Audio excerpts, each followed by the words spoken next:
Hey, welcome to an episode of Chad's Beer Reviews. Continuing with the BJCP style guidelines, we're on 15B Irish Stout. Now, when you think Irish Stout, there's one particular beer you probably think of, Guinness. And I am not going to review that beer because I've already reviewed it like at least 3, maybe even 4 times.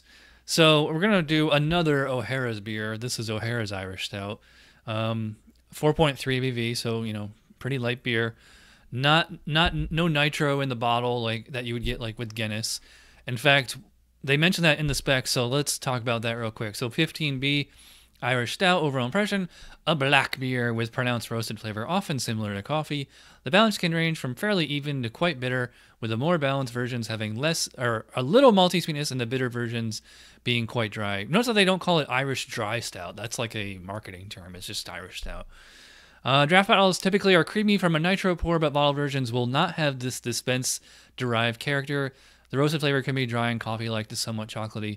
Now, the comments, history, and all that stuff is actually pretty long, so go ahead and pause and read all this. And then again, they mentioned, do not expect traditional bottle-conditioned beers to have full creamy texture, very long-lasting head traditionally associated with nitrogen dispense. And the history says, it started Irish attempt to emulate the London porters, and then it just kind of became its own thing. And characteristic ingredients, they actually talk about Guinness on here. Style comparisons, lower strength than an Irish extra stout, which is 15C, but with similar flavors, darker in color than an English porter. I don't know why they mentioned that. So 25 to 45 IBUs, fairly bitter. 25 to 40 SRM, so pretty dark. But ABV 4 to 4.5, very light alcohol. Anyways, enough jibber jabber. Let's go get this in a bottle, or out of the bottle and into a glass, and we'll start reviewing. Let's get right into the aroma. Pretty sweet smelling. A little bit of almost similar like an oatmeal stout, but yeah, I can smell roasted malt. I would not say it smells like coffee. It's more sweet, almost like chocolate. Yeah, it's when you think Irish dry stout, they tend to be, like they say, dry, but this is a little sweeter smelling than most. So roasted barley, plenty of dark malt in there. Nothing burnt, no burnt popcorn, no like old coffee or anything like that, no iced coffee. But yeah, just dark malt, roasted malt, and kind of a sweetness to it. It's pretty nice. Let's check the specs. Aroma, moderate coffee-like aroma typically dominates. Not here. May have slight dark chocolate, cocoa, and or roasted grain secondary notes. I'd say it's the opposite on this beer. Esters, medium low to none. Yeah, really no. Well, maybe some. Maybe that's that sweetness I'm getting. Hop aroma low to none. True. Really don't get any hops. Maybe lightly earthy or floral, but is typically absent. Yeah, true. Yeah. So like I said, this smells much sweeter than your average Irish stout, but smells pretty good to me. I'm gonna go 9 on this. I think it's it might be just a little too sweet smelling for the style. Appearance, well, obviously, looks black on camera, and it is black in real life. There's a little bit of brown highlights around the edge there. Hold it right up to my desk lamp here. Yeah, it's still, I'm gonna say 34 to 44 SRM. And as you can see, it has a nice kind of dark tan foamy head, but it's not like the nitro super creamy thing. So let's check the specs on here. Jet black to very deep brown with garnet highlights in color, according to Guinness. Who cares about Guinness? This isn't Guinness. Opaque, true. A thick, creamy, long-lasting tan to brown-colored head is characteristic when served on nitro, but don't expect the tight, creamy head on a bottled beer. What should be on a bottled beer then? Put that on there. I'm gonna go 3 out of 3 on appearance here. It's a good-looking beer. All right, flavor. As they say in Ireland, cheers.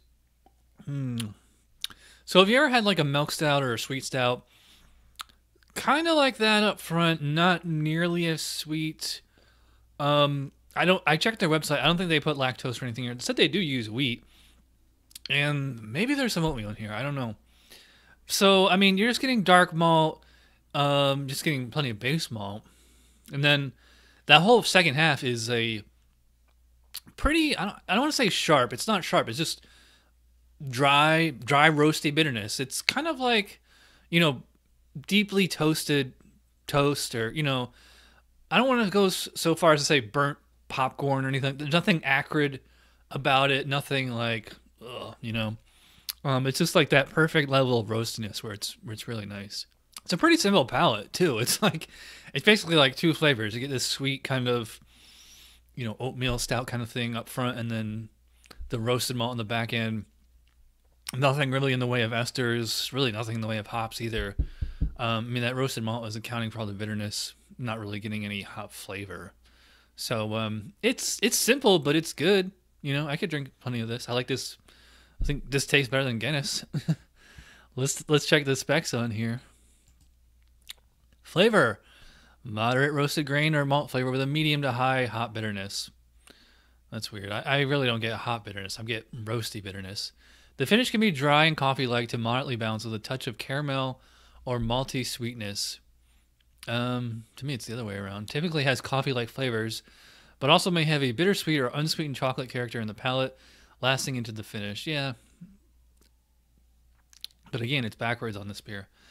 Balancing factors may include some creaminess, medium low to no fruitiness, and medium to no hop flavor. Often the level of bitterness is somewhat variable, as is the roasted character and the dryness of the finish. Allow for interpretation by brewers. Okay, so again, they're kind of letting the brewers do whatever they want. So again, it's a hard style to judge because there's so many different variables and so many different interpretations. Like I said, it's simple, but it tastes good, and it's to me it tastes better than Guinness. So it makes it difficult to rate. I think I'm gonna say I'll say 15, maybe 16. Maybe we'll come back to that. Mouthfeel.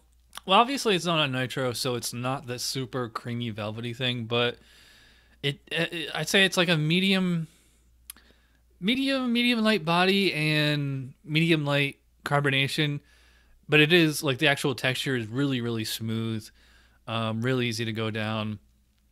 It does like a little bit of roasted malt lingers, but it's very tolerable. It's not drying me out or anything. So and 4.3 ABV, again, very sessionable. I definitely could drink this all day.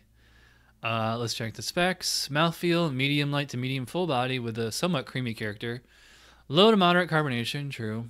For the high hop bitterness, a significant portion of dark grains present. The beer is remarkably smooth, true. May have a light astringency from the roasted grains, although harshness is undesirable. Light astringency, very, faint astringency, and definitely, like I said, no burnt popcorn, nothing acrid, nothing like that. Not perfect. Actually, it is pretty nice. I'll say 4 out of 5. Overall impression, I'm gonna say 8 out of 10. Again, so 39 out of 50. 8 out of 10 overall. Good, nice stout. Very sessionable, easy to drink. And if you're sick of Guinness, this is a nice alternative. So that's all I gotta say. So thanks for watching. I'll see you guys next time. Cheers.